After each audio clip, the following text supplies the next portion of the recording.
Hello everyone, this is Miss Chelsea and today we will be learning about forces in motion. First, let's analyze and interpret data to identify patterns in the relationship between speed, distance, velocity, and acceleration. Next, let's look at speed. So what is speed?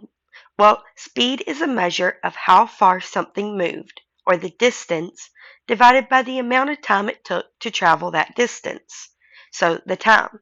It is rare that speed remains constant. For example, when you ride your bike, you may start out slow, then go faster, or stop at some points.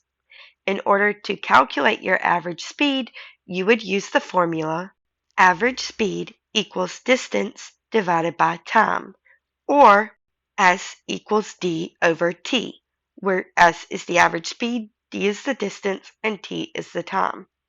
The units for speed are often expressed as meters per second, kilometers per second, or miles per hour. Let's look at an example. A runner can currently run a 400-meter race in 50 seconds. What is his average speed? We know that average speed is calculated by S equals D over T. D is the distance, in this case 400 meters, and T is the time, in this case 50 seconds.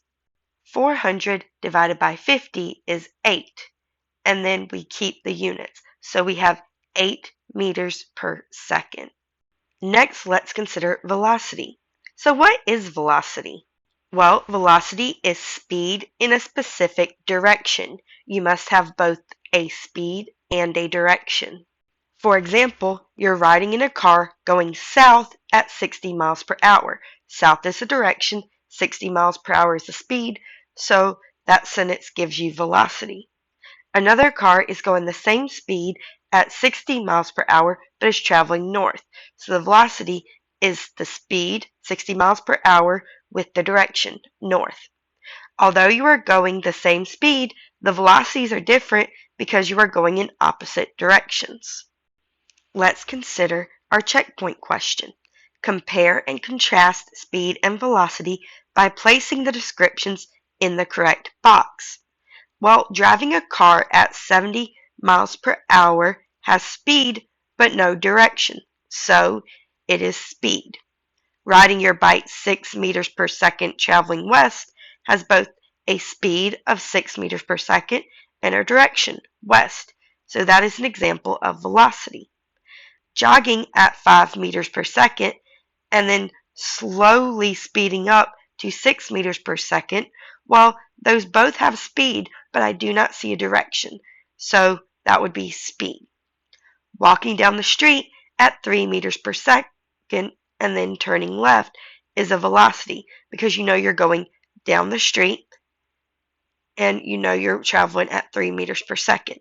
You also know that you will be making a left turn, so you know when the direction changes. Let's look at what is acceleration. Well, acceleration is the change in velocity over time. This can mean that an object changes speed, changes the direction, or changes its speed and direction when it accelerates. The most common unit for acceleration is meters per second squared. For example, if you are riding a bike at 2 meters per second and then you increase your speed to 5 meters per second, that is acceleration. If this occurs in a single second, then you would have 5 minus 2 is 3 meters per second squared. Another example is if you are riding your bike at 5 meters per second and then turn left to go west. Even though you have the same speed, your direction has changed, so that is also acceleration. Keep in mind, acceleration is to velocity what speed is to distance.